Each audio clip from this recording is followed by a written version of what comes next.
Hello everyone, আসসালামু আলাইকুম। Welcome to my channel Mariyam's lifestyle. আলুর চপ খেতে ভালোবাসেন না এমন মানুষ পাওয়া মুশকিল। তো আজকে আমি দেখাবো আলু এবং গাজর দিয়ে কিভাবে ইউনিক উপায়ে ক্রিস্পি আলুর চপ তৈরি করা যায়। আশা করছি শেষ পর্যন্ত আমার সাথেই থাকবেন এবং অবশ্যই বাসায় এই রেসিপিটি ট্রাই করবেন।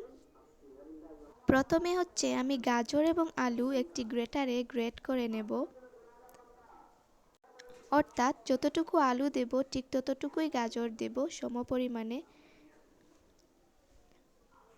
আর এই রকম খুবই মিহি করে সেগুলোকে গ্রেট করে নেব। আর এখানে আমি 2 থেকে 3টি কাঁচামরিচ কেটে নিয়েছি এবং ধনিয়া পাতা কিছুটা কেটে নিয়েছি। এরপর গ্রেট করে রাখা গাজর এবং আলুর সাথে পেঁয়াজ কুচি দিয়ে দিব, সাথে ধনিয়া পাতা কুচি এবং কাঁচামরিচ কুচি দিয়ে দিব।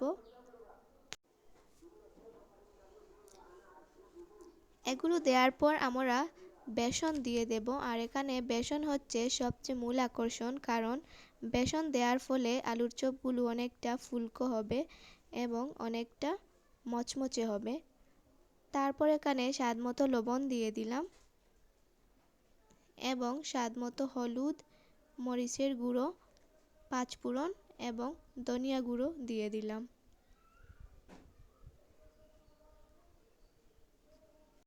এই কয়েকটি প্রাথমিক উপকরণ হলেই আমরা এই চপটি বাসায় তৈরি করে খেতে পারবো।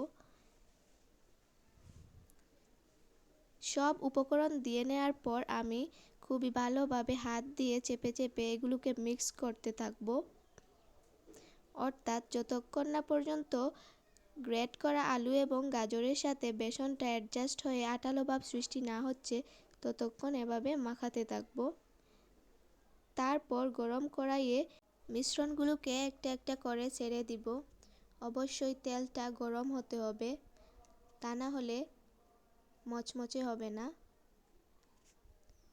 এভাবে একটা একটা করে এবং খুবই সামান্য পরিমাণে মিশ্রণ নিয়ে আমরা কড়াইয়ে ভাজতে থাকব।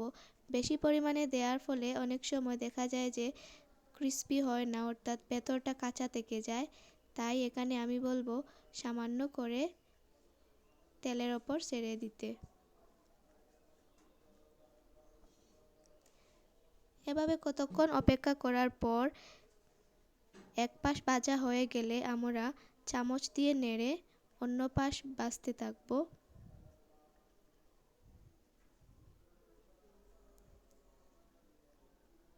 কড়াই বড় হলে অনেকগুলো বড়া একসাথে দিয়ে দিতে পারবেন, আর যদি ছোটো হয় তাহলে 2টো অথবা 3টা করে দিয়ে দিবেন।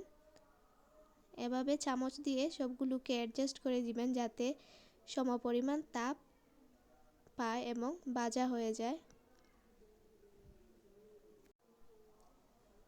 আর অবশ্যই চুলার আঁচটা মিডিয়াম রাখবেন, যার ফলে চপগুলার ভেতরটা ভাজা হয়।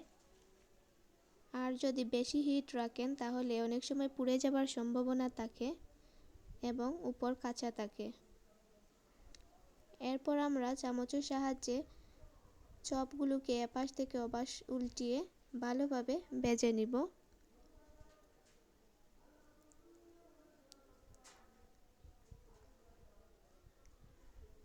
অবশ্যই খেয়াল রাখবেন সবগুলো যেন সমপরিমাণে ভাজা হয়। একটা ভাজা হবে অন্যটা কাঁচা থেকে যাবে, এরকম করলে হবে না।